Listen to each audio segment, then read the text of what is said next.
ഏറ്റവും ഹിറ്റായ ഒരു മെന്റലിസ്റ്റിന്റെ രഹസ്യം പുറത്തുവിടാണ്. അപ്പോൾ നമുക്ക് ആ മെന്റലിസ്റ്റിലേക്ക് കടക്കാം.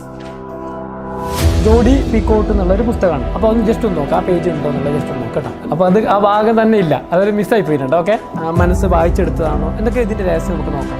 ഒരു മെന്റലിസ്റ്റിന്റെ ട്രിക്ക് റിവീൽ ചെയ്യുന്നത് കേരളത്തിലല്ല, ലോകത്തിൽ തന്നെ ആദ്യമായിരിക്കാം. നമ്മൾ ഇന്ന് കേരളത്തിൽ ഏറ്റവും ഹിറ്റായ ഒരു മെന്റലിസ്റ്റിന്റെ രഹസ്യം പുറത്തുവിടാണ്. അപ്പോൾ അതിനു മുമ്പ് ആദ്യം ഈ മെന്റലിസം എന്താണെന്ന് കാണിച്ചതിന് ശേഷമാണ് ഇത് പുറത്തുവിടുന്നത്. അപ്പോൾ നമുക്ക് ആ മെന്റലിസ്റ്റിലേക്ക് കടക്കാം.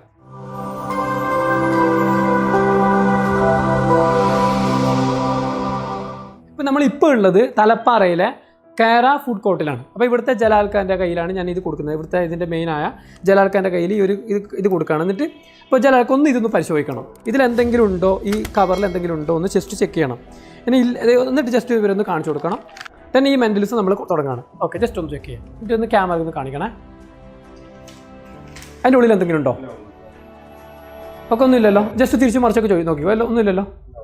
ഓ യെസ്, ഓക്കെ, താങ്ക് യു ജാലക്ക്. അപ്പോൾ നിങ്ങൾ അവിടെ തന്നെ വെച്ചോ, അത് അവിടെ തന്നെ വെച്ചോ. നമ്മൾ ലാസ്റ്റ് അവിടെ നമ്മളതിനെ സീൽ ചെയ്യേണ്ടതുണ്ട്. ഓക്കെ, നിങ്ങൾ തന്നെ ഒന്ന് സീൽ ചെയ്തതിന് ഒന്ന് ഒട്ടിച്ചേ,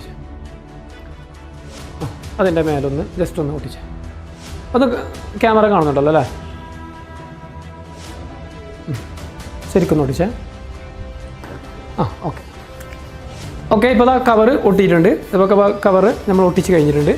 അപ്പോൾ അത് ഞാൻ ജലാൽക്കാതെ തന്നെ ഏൽപ്പിക്കുകയാണ് കേട്ടോ. Yes, thank you. ഓക്കെ, ഇനി നമുക്ക് തുടങ്ങാം. ഓക്കെ, ഇപ്പോൾ എൻ്റെ കൂടെ ഉള്ളത് എൻ്റെ പ്രിയ സുഹൃത്ത്, നമ്മൾ പോണ്ടിച്ചേരിയിലൊക്കെ ഒരുമിച്ച് പഠിച്ചിരുന്ന, അതായത് അദ്ദേഹം PhD ഫിസിക്സിലാണ് ചെയ്തത്, മുസമ്മിൽ ഭായി ആണ്. അപ്പോൾ മുസമ്മിൽ ഭായിൻ്റെ മുമ്പിലാണ് നമ്മൾ ഈ മെന്റലിസം കാണിക്കാൻ പോകുന്നത്. അപ്പോൾ അദ്ദേഹത്തിൻ്റെ മനസ്സാണ് ഞാൻ ഇപ്പോൾ വായിക്കാൻ പോകുന്നത്. അപ്പോൾ അതിന് നമ്മളിപ്പോൾ തയ്യാറാക്കിയിട്ടുള്ളതെങ്കിൽ ജോഡി പീക്കോട്ട് എന്നുള്ളൊരു പുസ്തകമാണ്. ജോഡി പീക്കോട്ട് എന്നുള്ള പുസ്തകം ഒരു ഫേമസ് ആയ ഒരു രസകരമായൊരു കഥയാണ്. അപ്പോൾ നമുക്ക് ഏതായാലും അതിൻ്റെ ഉള്ളടക്കത്തിലേക്ക് പോകുന്നില്ല. അപ്പോൾ നമുക്ക് വേണ്ടത് ഇപ്പോൾ ഇതിൽ മുതലായി നിങ്ങൾ ചെയ്യേണ്ട ഒരു പണി എന്ന് പറഞ്ഞാൽ, ഇതിലിപ്പോൾ ഏകദേശം ഐ തിങ്ക് എനിക്ക് തോന്നുന്നത് ഒരു 422 പേജ് ഉണ്ട് ഇതിൽ. ഈ 422 പേജിൽ ഏതെങ്കിലും ഒരു പേജ് നിങ്ങൾ സെലക്ട് ചെയ്യണം. ഞാൻ സെലക്ട് ചെയ്യില്ല, ഞാൻ ജസ്റ്റ് എന്താക്കും, ഇങ്ങനെ ജസ്റ്റ് മൂവ് ചെയ്യും. സെലക്ട് ചെയ്യേണ്ട ആൾ നിങ്ങളാണ്. അപ്പോൾ നിങ്ങൾ സെലക്ട് ചെയ്തിട്ട് ഓക്കെ ഈ പേജ്, അപ്പോൾ ഞാൻ അവിടെ എന്താക്കാണെങ്കിൽ ടിക്ക് മാർക്ക്, കാരണം അറിയണമല്ലോ ഏതായാലും. എന്നിട്ട് ആ പേജ് നിങ്ങൾ കൃത്യമായി നോക്കി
ഇനി നമുക്ക് ആക്ച്വലി ഇത് നമുക്ക് പല ആൾക്കാരും പല രീതിയിൽ ചെയ്തിട്ടുണ്ട്. ഇപ്പോൾ ഈ അടുത്ത് വരെ ഒരാൾ വേറെ രീതിയിൽ ചെയ്തിട്ടുണ്ടായിരുന്നത്. അപ്പോൾ നമുക്ക് ഇതിൻ്റെ രഹസ്യം എന്താണെന്ന് ഇപ്പോൾ ഇതുവരെ ആരും പറയാത്തൊരു സംഗതിയാണ് ഇതിൻ്റെ രഹസ്യം വെളിപ്പെടുത്തൽ. ഇതാണ് ഇന്ന് ചെയ്യാൻ പോകുന്നത്. എന്താണ് ഇത്? ഇതൊരു ശരിക്കും പറഞ്ഞാൽ ഞാൻ അദ്ദേഹത്തിൻ്റെ മനസ്സ് വായിച്ചോ, അദ്ദേഹത്തിനെ കൊണ്ട് ആദ്യം തന്നെ ബ്ലാക്ക് കോഫി ഞാൻ ആദ്യം തന്നെ വാങ്ങാൻ പറഞ്ഞിരുന്നു, അദ്ദേഹത്തിനെ കൊണ്ട് ആദ്യം തന്നെ പറയിപ്പിച്ചിരുന്നോ, അദ്ദേഹത്തിൻ്റെ മനസ്സ് വായിച്ചെടുത്തതാണോ എന്നൊക്കെ ഇതിൻ്റെ രഹസ്യം നമുക്ക് നോക്കാം. ഓക്കെ, റെഡി അല്ലേ? നമ്മൾ കാണിച്ച മെൻ്റലിസത്തിൻ്റെ ട്രിക്ക് ഇപ്പോൾ റിവീൽ ചെയ്യാൻ പോകണം. പ്രത്യേകം ശ്രദ്ധിക്കേണ്ട ഒരു കാര്യം എന്ന് പറയുന്നത് ഇത് വളരെ വലിയൊരു മെൻ്റലിസമാണ്. ഇത്രയും വലിയ ഒരു മെൻ്റലിസത്തിൻ്റെ ട്രിക്ക് റിവീൽ ചെയ്യുന്നത് കേരളത്തിലല്ല ലോകത്തിൽ തന്നെ ആദ്യമായിരിക്കാം. ഏതായാലും ട്രിക്ക് റിവീൽ ചെയ്യാൻ പോവാണ്. അപ്പോൾ അതിൻ്റെ തുടക്കം നമുക്ക് നോക്കാം. ആദ്യം നമുക്ക് വേണ്ടത് എന്താണെന്ന് പറഞ്ഞാൽ ഈ മെൻ്റലിസം നമുക്ക് ചെയ്യാൻ വേണ്ടി എന്താണ് വേണ്ടത്? 2 പുസ്തകമാണ്. ജോഡി പിക്കോട്ട്, നമ്മൾ ഈ ജോഡി പിക്കോട്ട് എന്നുള്ള പുസ്തകമാണ് സെലക്ട് ചെയ്തിട്ടുള്ളത്. ഇതിന് 2 പുസ്തകമാണ് വേണ്ടത്, 1 അല്ല 2. അപ്പോൾ എന്തിനാണ് 2 എന്നുള്ളത് നമുക്ക് പറഞ്ഞുതരാം. അപ്പോൾ ആദ്യം ഒരു പുസ്തകം എടുക്കുക. ഈ പുസ്തകത്തിൻ്റെ എന്താ ചെയ്യേണ്ടത്? നിങ്ങൾക്കറിയാമല്ലോ, നമുക്ക് ആ പുസ്തകത്തിൽ നിന്നുള്ള ബ്ലാക്ക് എന്നുള്ള വാക്കാണ് ഞാൻ കണ്ടെത്തിയത്. അതായത് മുസമ്മിൽ ഭായി ആലോചിച്ചത് ബ്ലാക്കാണ് കണ്ടെത്തിയത്. അപ്പോൾ എന്താണ് ചെയ്തതെന്ന് പറഞ്ഞാൽ വളരെ സിമ്പിളാണ്. ഈ പുസ്തകത്തിൻ്റെ 143-ാമത്തെ പേജിലാണ് ബ്ലാക്ക് എന്നുള്ള പദം ഉള്ളത്. അപ്പോൾ ആ പേജ് നമ്മൾ ഓൾറെഡി ആദ്യം തന്നെ കീറിയെടുത്തു. ആ കീറിയെടുത്ത പേജാണ് ഈ സംഭവം. ഇതാ കീറിയെടുത്തു. അപ്പോൾ ഇതൊരു പുസ്തകത്തിലെ 143-ാമത്തെ പേജാണ് ഈ ഒരു ഷീറ്റ്. ഇനി വേറെ നമ്മൾ ഷീറ്റ് ഉണ്ട്, വേറെ പുസ്തകം. ആ പുസ്തകത്തിൽ നിന്നും 143-ാമത്തെ പേജ് നമ്പർ നമ്മൾ ചീന്തി എടുത്തിട്ടുണ്ട്. അപ്പോൾ എന്തിനാണ് 2 പുസ്തകത്തിൽ നിന്ന് എടുക്കുന്നത് നമുക്ക് പറയാം. അപ്പോൾ ഈ പുസ്തകത്തിൽ നിന്ന് ചീന്തി എടുത്തു നമ്മൾ 143-ാമത്തെ പേജ്. ദെൻ ഈ പുസ്തകം നമ്മൾ മാറ്റി എന്ന് പറഞ്ഞാൽ പിന്നെ ഇത് ചിത്രത്തിലേ ഇല്ല. ഇങ്ങനൊരു പുസ്തകം ഉള്ളത് ആർക്കും അറിയില്ല. ആ പുസ്തകം കംപ്ലീറ്റ് മാറ്റി ശേഷം ഒറ്റ പുസ്തകം മാത്രമേ ഉള്ളൂ. ഇനി അതിൽ നിന്ന് ചീന്തിയെടുത്ത, അതായത് നമ്മൾ മാറ്റി വെച്ച പുസ്തകത്തിൽ നിന്ന് ചീന്തിയെടുത്ത ഭാഗങ്ങൾ കട്ട് ചെയ്ത് നമ്മൾ കറക്റ്റ് ഒരു കട്ട് ചെയ്തിട്ട് ഈ ഒരു കാർഡില്ലേ, കാർഡിൻ്റെ പുറകു വശത്ത് കൃത്യമായി ഒട്ടിച്ച് വെച്ചു. നോക്കിയതാ, നിങ്ങൾ കീറിയെടുത്ത ഭാഗം ഒട്ടിച്ച് വെച്ച് കാണാം, കൃത്യമായിട്ട് ഒട്ടിച്ച് വെച്ചു. ദെൻ നമ്മൾ ഈ ഷീറ്റും കംപ്ലീറ്റ് ഒഴിവാക്കി. ഇനി ആ ഒട്ടിച്ച ഭാഗമാണ് ഇവിടെ ഉള്ളത്. ഇനി നമുക്ക് ഈ പുസ്തകത്തിൽ നിന്ന് കീറിയെടുത്ത ഭാഗം ഇതെന്ത് ചെയ്യണമെന്ന് പറഞ്ഞുതരാം. അതിനു മുമ്പ് നമ്മൾ ചെയ്യേണ്ടതാണെങ്കിൽ നിങ്ങൾക്കറിയാം, നമ്മളൊരു കാർഡ് ജലാൽക്കാൻ ഏൽപ്പിച്ചിരുന്നു, ഒരു കവർ. ഈ കവറിൻ്റെ ഒരു പ്രത്യേകത, നമുക്ക് കാണുമ്പോൾ ഒറ്റ കവറാണ്, അല്ല 2 കവറാണ്. 2 കവറിന് കൃത്യമായിട്ട് നല്ല പെർഫെക്റ്റായിട്ട് ഒട്ടിച്ച് വെക്കും. എങ്ങനെ അത് ആര് കണ്ടാലും ഒറ്റ കവറിന് ഫീലിംഗ് ഉണ്ടാവും.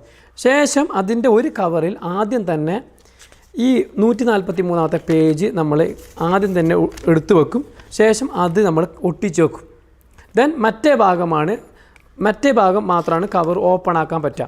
അപ്പോൾ സ്വാഭാവികമായിട്ടും ചില ആൾക്കാർക്ക് നോക്കുന്ന സമയത്ത് ചില ആൾക്കാർക്ക് കാണുന്നത് എങ്ങനെ നോക്കിയാലും ഈ ഒരു ഭാഗം മാത്രമേ കാണൂ. ഇത് കവർ തുറന്ന് നോക്കുമ്പോൾ ഇതിലൊന്നും കാണില്ല. അങ്ങനെ ചില ആൾക്കാരെ കൊണ്ട് തന്നെ നമ്മൾ എന്ത് ചെയ്തു, നമ്മൾ പശ ഒട്ടിച്ച് വെച്ചു. അപ്പോൾ ഇപ്പോൾ നോക്കുന്ന സമയത്ത് ഈ കവറിൽ എന്തുണ്ട്? ഒന്നുമില്ല. ആർക്ക്? പൊതുജനങ്ങളെ സംബന്ധിച്ച്, ഇത് കാണുന്നവരെ സംബന്ധിച്ച് ഇതിലൊന്നുമില്ല. എന്നാൽ നമ്മൾക്കറിയാം ഇതിൻ്റെ മറ്റേ സൈഡിലും ഇതേപോലെ കവറുണ്ട്. ആ കവറിൽ 143-ാമത്തെ പേജ് ഉണ്ടെന്ന് അറിയാം. ഇത് നമ്മൾ ജലാൽക്കാരൻ്റെ കയ്യിൽ ഏൽപ്പിച്ചു, അവിടെ മാറ്റി വെച്ചു. ശേഷം നമ്മൾ യഥാർത്ഥ മെൻ്റലിസം കാണിക്കാൻ തുടങ്ങുകയാണ്. നമ്മളിങ്ങനെ പേജ് മാറ്റുന്നുണ്ടെങ്കിൽ അപ്പോൾ ഒരു പേജ് സെലക്ട് ചെയ്യുന്നു. ആര്? മുസമ്മിൽ നമ്മളെ ചെയ്യിപ്പിക്കുന്ന ആൾ ഒരു പേജ് സെലക്ട് ചെയ്യുന്നു. ഏത് പേജ് സെലക്ട് ചെയ്താലും പ്രശ്നമില്ല. കാരണം സെലക്ട് ചെയ്ത സമയത്ത് നമ്മൾ ഒരു അടയാളം നമ്മൾ വെക്കുന്നുണ്ട്. ശ്രദ്ധിക്കണേ, അടയാളം വെക്കുന്നത് നമ്മളെ കയ്യിലുള്ള ഷീറ്റാണ് അടയാളം വെക്കുന്നത്. അത് ഇങ്ങനെയല്ല വെക്കുക. ഇങ്ങനെ വെച്ച് കഴിഞ്ഞാൽ എല്ലാവർക്കും കാണും.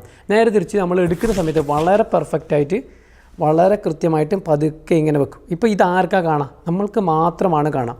അതായത് ഈ ഭാഗം നമ്മൾക്ക് മാത്രം കാണും. ശേഷം ഇങ്ങനെ കൃത്യമായിട്ട് ഇതിൽ വെക്കും.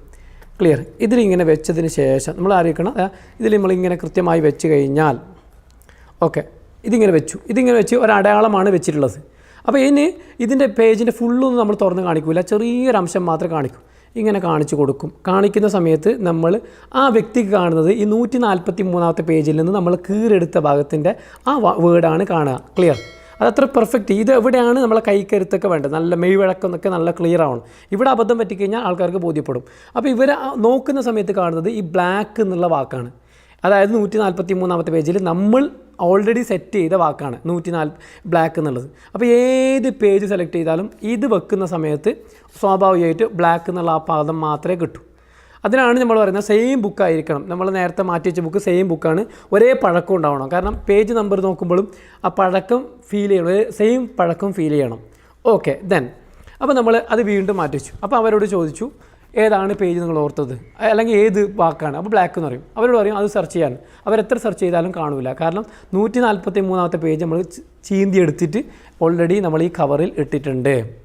ക്ലിയർ. ദെൻ നമ്മൾ അവരോട് പറയുന്നു, അപ്പോൾ അവർ അത്ഭുതപ്പെടുന്നു, 143 പേജ് കാണുന്നില്ലല്ലോ. അപ്പോൾ അവരോട് പറയുന്നത് കവർ പൊട്ടിക്കാൻ. അപ്പോൾ കവർ പൊട്ടിക്കുന്ന സമയത്ത് നമ്മൾ ശ്രദ്ധിക്കേണ്ടത് അവിടെ നമ്മൾ എവിടെയാണോ കവറിൻ്റെ ഉള്ളിൽ ലോക്ക് ഇത് വെച്ചിട്ടുള്ളത് അവിടെ ചെറിയൊരു കുത്തിയിട്ടിട്ടുണ്ടാവും, ഒരു പെന്നോ പെൻസിലോ മാർക്ക്. അപ്പം നമുക്കറിയാൻ വേണ്ടിയിട്ട് ആ സൈഡ് മാത്രമേ, മറ്റേ സൈഡ് പൊട്ടിച്ചാൽ വീണ്ടും നമ്മളെ ഈ ഐഡിയ ഒക്കെ പൊട്ടിപ്പോവും. ആ സൈഡ് നല്ല കീറി നോക്കും, കത്രികയിൽ കീറി നോക്കുന്ന സമയത്ത് കറക്റ്റ് സാധനം നമ്മളെ പുറത്ത് വരും. അപ്പോൾ അത്ഭുതപ്പെടും, കാരണം ഇതിൽ നിന്ന് ചീന്തിയെടുത്ത വേർഡ് അതെങ്ങനെ എത്തി എന്നുള്ളത്. അപ്പോൾ ഇതിന് 2 പുസ്തകം ഉണ്ടെങ്കിലേ ഇത് നടക്കും. ആക്ച്വലി ഇത് പല രീതിയിൽ കാണിക്കാം. ചില ആൾക്കാർ ഇതിപ്പോൾ കവറിൽ വെക്കുന്നതിന് പകരം കുപ്പിയിലോ മറ്റോ വെക്കും. ചില ആൾക്കാർ പിന്നെ വേറെ രീതിയിൽ. ഇനി ഇതിൻ്റെ തുടക്കം എന്നുള്ളത് ബ്ലാക്ക് എന്നുള്ള പദമാണ് എടുക്കുക, നമുക്ക് കൃത്യമായിട്ട് അറിയാലോ. അതുകൊണ്ട് തന്നെ നമുക്ക് എന്താക്കാം, മുൻകൂട്ടി പറയാം. അത് ചിലപ്പോൾ നമ്മൾ സോഷ്യൽ മീഡിയയിൽ പബ്ലിഷ് ചെയ്യാം. ആദ്യം തന്നെ നമുക്ക് യൂട്യൂബ് ചാനലിലോ അല്ലെങ്കിൽ ഫേസ്ബുക്കിലോ ഇൻസ്റ്റാഗ്രാമിലൊക്കെ ബ്ലാക്ക് എന്നുള്ള വാക്കുമായിട്ട് ബന്ധപ്പെട്ട് എന്തെങ്കിലും പറയാം. അപ്പോൾ ഓൾറെഡി പറയാം, ഞാൻ ഇന്ന് രാവിലെ തന്നെ ഇന്ന വാക്ക് ഇയാളെ കൊണ്ട് എടുപ്പിക്കുമെന്ന് ഉറപ്പിച്ചിരുന്നു, അതാണ് ചെയ്തത് എന്നൊക്കെ പറയാം. യഥാർത്ഥത്തിൽ ഒരു ട്രിക്ക് മാത്രമാണ്. ഇനി ഞാൻ ഈ ട്രിക്ക് റിവീൽ ചെയ്യുന്നതിൻ്റെ രഹസ്യം കൂടി പറഞ്ഞുതരാം. യഥാർത്ഥത്തിൽ നമുക്കറിയാം, മെൻ്റലിസം എന്ന് പറയുന്നത് പെർഫോമിംഗ് ആർട്ടാണ്, അതായത് ഒരു കലയാണ്. അപ്പോൾ ഈ കലയെപ്പറ്റി നമ്മൾ പറഞ്ഞാൽ ഇങ്ങനെയൊക്കെ പറഞ്ഞു കഴിഞ്ഞാൽ ബുദ്ധിമുട്ടാണ്. കാരണം ഇതിൻ്റെ ഒരു രഹസ്യം റിവീൽ ചെയ്ത് കഴിഞ്ഞാൽ ഈ ഒരു ട്രിക്ക് ഇനി ആരുടെ മുമ്പിലും ചെയ്യാൻ പറ്റില്ല. കാരണം ഈ ട്രിക്ക് പരസ്യമായി കഴിഞ്ഞു. ഇനി ആരുടെ മുമ്പിൽ ചെയ്ത് കഴിഞ്ഞാലും ഇതൊക്കെ ഇത്രയല്ലേ ഉള്ളൂ എന്ന് മനസ്സിലാക്കും. എന്നിട്ട് പോലും ഞാനിത് പറയാനുള്ളൊരു കാരണമുണ്ട്. ഇത് പറയുന്നത് കൊണ്ട് ഈ മേഖലയ്ക്ക് ബുദ്ധിമുട്ടാണെന്ന് എനിക്കറിയാം. അപ്പോൾ നമ്മൾ മനസ്സിലാക്കേണ്ടത് ഇതിനേക്കാളും വലിയ 8ൻ്റെ പണിയാണ്, വലിയ ബുദ്ധിമുട്ടാണ് മെൻ്റലിസ്റ്റുകൾ സൈക്കോളജിസ്റ്റുകൾക്കെതിരെ ചെയ്യുന്നത്. അതായത് മെൻ്റലിസവുമായി യാതൊരു ബന്ധവുമില്ലാത്ത ഇപ്പോൾ ക്യാമ്പസ്, അതേപോലെ തന്നെ അമിഗ്ദാല, ബ്രെയിൻ വേവ്സ് എന്നൊക്കെ പറഞ്ഞ് കുറേ കാര്യങ്ങൾ, അതായത് സ്ലീപ്പ് ഡിസോർഡറൊക്കെ പറഞ്ഞ് ഒരുപാട് വീഡിയോസ് അവർ ചെയ്യുന്നു. അപ്പോൾ ആൾക്കാരെ സംബന്ധിച്ച് വിചാരിക്കുന്നത് ഇവർക്ക് സൈക്കോളജിയിൽ ഒരുപാട് കഴിവുണ്ട്, മാത്രമല്ല മനസ്സ് വായിക്കാൻ കഴിവുണ്ട്. യഥാർത്ഥത്തിൽ ഇവർക്ക് മൈൻഡ് വായിക്കാനുള്ള കഴിവൊന്നുമില്ല, ഒരു ട്രിക്ക് മാത്രമാണ്.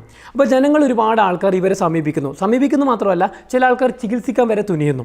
അപ്പോൾ സ്വാഭാവികമായിട്ട് ഇവർ പറയുന്ന ആൾക്കാർ ഞങ്ങളുടെ അടുത്ത് വന്നാൽ സഹായിക്കണ്ടേ? അപ്പോൾ അങ്ങനെയാണോ സഹായിക്കേണ്ടത്? നിങ്ങൾ ആക്ച്വലി ജനങ്ങൾക്ക് ഈ വിഷയം വ്യക്തമാക്കി ബോധ്യപ്പെടുത്താണ് വേണ്ടത്. ഇനി ആരെങ്കിലും സഹായത്തിന് വന്നാൽ നിങ്ങൾ ചെയ്യേണ്ട പണി എന്താണ്? ഒന്നോ സൈക്കാട്രിസ്റ്റിൻ്റെ അടുത്തോ സൈക്കോളജിസ്റ്റിൻ്റെ അടുത്തൊക്കെ അയക്കാം. അങ്ങനെ ആ പ്രശ്നങ്ങൾ പരിഹരിക്കാൻ നിങ്ങൾക്ക് സഹായിക്കാം.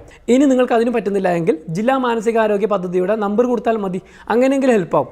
പക്ഷേ നിങ്ങൾ ചെയ്യുന്നതോ, മിക്ക ആൾക്കാർ ചെയ്യുന്ന പണി എന്താണ്? സൈക്കോളജിയുമായിട്ട് ബന്ധപ്പെട്ട കുറേ കാര്യങ്ങൾ പറഞ്ഞ് ഞങ്ങൾക്ക് സൈക്കോളജിയിലെ മൈൻഡ് റീഡിംഗ് ഒക്കെ അറിയാമെന്ന രീതിയിൽ, അതായത് നിങ്ങൾക്ക് മനസ്സ് വായിക്കാൻ അറിയാം, നിങ്ങൾക്ക് പ്രശ്നങ്ങൾ പരിഹരിക്കാൻ അറിയാം എന്നുള്ള രീതിയിൽ, അങ്ങനെ വ്യംഗ്യമായ രീതിയിൽ പറഞ്ഞുകൊണ്ട് ചെയ്തു കഴിഞ്ഞാൽ അത് നിങ്ങൾ ചെയ്യുന്നത് വളരെ വലിയ ദുരന്തമാണ്. ആ ദുരന്തം തുറന്നു കാണിക്കാൻ എനിക്ക് വേറെ വഴിയില്ല. കഴിഞ്ഞ കുറേ കാലങ്ങളായിട്ട് ഈ ഒരു വിഷയവുമായിട്ട് ബന്ധപ്പെട്ട് ഞാൻ ഒരുപാട് മെൻ്റലിസ്റ്റുകൾ ബന്ധപ്പെട്ടിരുന്നു. മാത്രവുമല്ല അവരോട് ഈ വിഷയം ഒന്ന് കൃത്യമായി ജനങ്ങൾ അവതരിപ്പിക്കാൻ പറയുകയും ചെയ്തിരുന്നു. ചില ആൾക്കാർ സമ്മതിച്ചു, പക്ഷേ ഈ സമയം വരെ അതിനാരും മുതിർന്നില്ല. അപ്പോൾ സ്വാഭാവികമായിട്ട് നമുക്ക് ഈ ട്രിക്ക് റിവീൽ ചെയ്തിട്ട് ഇത് പുറത്തു പറയാൻ പറ്റും. മാത്രവുമല്ല എത്ര വലിയ ട്രിക്കും എനിക്ക് തന്നെ നന്നായിട്ട് അറിയാം. പക്ഷേ ഞാൻ അതൊന്നും റിവീൽ ചെയ്യാത്തത് ഒരെണ്ണെങ്കിലും പറഞ്ഞാൽ ജനങ്ങൾക്ക് ബോധ്യപ്പെടുമെന്ന് വിചാരിച്ചു. മാത്രവുമല്ല എന്നെ സംബന്ധിച്ച് ഇത് ചെയ്യുന്നത് തന്നെ വളരെ അനിഷ്ടത്തോടെയാണ്, തീരെ താല്പര്യമില്ലാതെയാണ് ചെയ്തത്. പക്ഷേ നിർവാഹമില്ല. അപ്പോൾ നിങ്ങൾ ഇനി ഇത്തരം വിഷയങ്ങളിൽ പിന്മാറിയില്ല എങ്കിൽ ഞങ്ങളെ സംബന്ധിച്ച് കൂടുതൽ ട്രിക്ക് റിവീൽ ചെയ്യേണ്ടി വരും. ആക്ച്വലി നമ്മൾ പരസ്പരം സഹകരണത്തോടെ നീങ്ങുകയാണെങ്കിൽ എത്ര നല്ല കാര്യമായിരിക്കും. മെൻ്റലിസ്റ്റുകൾക്ക് പെർഫോം ചെയ്ത് എൻ്റർടൈൻമെൻറ്റ് ചെയ്യാൻ ഒരുപാട് അവസരങ്ങളുണ്ട്. അത്തരം കാര്യങ്ങളിലേക്ക് നിങ്ങൾ പോവാം. മാത്രമല്ല ചികിത്സ മറ്റ് കാര്യങ്ങളിലേക്ക് അല്ലെങ്കിൽ മനസ്സ് വായിക്കുക എന്നുള്ള തെറ്റിദ്ധരിപ്പിക്കുന്ന രീതിയിലേക്ക് പോകുകയാണെങ്കിൽ അത് വളരെ ദുരന്തമായിരിക്കും. ഞാനിത് പറയുന്നത് തമാശ ഒന്നല്ല. പല ആൾക്കാരും ഇപ്പോൾ സൈക്കോളജി പഠിക്കാൻ ഇറങ്ങുന്നത് മനസ്സ് വായിക്കുക എന്നുള്ളതാണ്. മെൻ്റലിസം പഠിക്കുക എന്നുള്ള ഉദ്ദേശത്തിലാണ് സൈക്കോളജി പഠിക്കുന്നത്. അത് വളരെയധികം ദുരന്തമാണ്. കാരണം സൈക്കോളജിൻ്റെ ഉദ്ദേശമോ മൈൻഡ് റീഡിങ്ങോ മറ്റോ അല്ല. അത് നിങ്ങൾ മനസ്സിലാക്കണം. അപ്പോൾ അങ്ങനെ ഒരു തെറ്റിദ്ധാരണ ഉണ്ടാക്കുന്നൊരവസ്ഥ ഇന്ന് നിലവിൽ സംജാതമാണ്. ആ ഒരു അവസ്ഥയ്ക്ക് കാരണം നിങ്ങളുടെ പല ഇടപെടലാണ്. പല യൂട്യൂബേഴ്സിൻ്റെയും, പ്രത്യേകിച്ച് മെൻ്റലിസ്റ്റുകളുടെ വീഡിയോ എടുത്ത് നോക്കിയാൽ മതി, അവർക്ക് യാതൊരു ബന്ധവുമില്ലാത്ത കാര്യത്തിൽ ആധികാരികമായി സംസാരിക്കുന്നത് കാണുന്നുണ്ട്. അപ്പോൾ ഇത്തരം കാര്യങ്ങളിൽ നിന്ന് പിന്മാറണമെന്ന് അഭ്യർത്ഥിക്കുന്നു. ഇനി ആരെങ്കിലും വീഡിയോ വേദനിപ്പിച്ചിട്ടുണ്ടെങ്കിൽ അത് ക്ഷമ ചോദിക്കുന്നു. പക്ഷേ നിർവാഹമില്ലാത്തതുകൊണ്ടാണ് നിങ്ങൾ ഇത്തരം കാര്യങ്ങൾ ആവർത്തിക്കുകയാണെന്നുണ്ടെങ്കിൽ നമ്മുടെ മുമ്പിൽ വേറെ നിവൃത്തിയില്ല. അപ്പോൾ ഏതായാലും ഈ വീഡിയോ ഇഷ്ടപ്പെട്ടു എന്ന് വിചാരിക്കുന്നു. വീണ്ടും കാണാം. നന്ദി.